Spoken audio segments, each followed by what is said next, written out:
Во Владикавказе в очередной раз состоялся мастер-класс для учителей остинского языка. В самом начале мероприятия его участники выразили солидарность с пострадавшими в торгово-развлекательном центре Кемерово, почти в память погибшим в минутой молчания.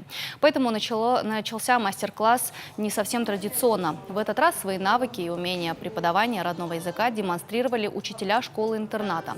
Всего их было 4. Каждому преподавателю вместо 40 минут отводилось 20. Роль учеников исполнили учителя осетинского языка из всех районов республики. Отметим, что такие семинары помогают пополнять личную копилку знаний, что благотворно, в свою очередь, отражается на качестве образования детей.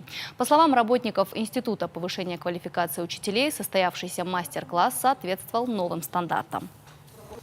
Наш коллектив делает все возможное для того, чтобы привить детям любовь к родному языку и чтобы более интересно проводить уроки родного языка как для владеющих, так и для невладеющих детей.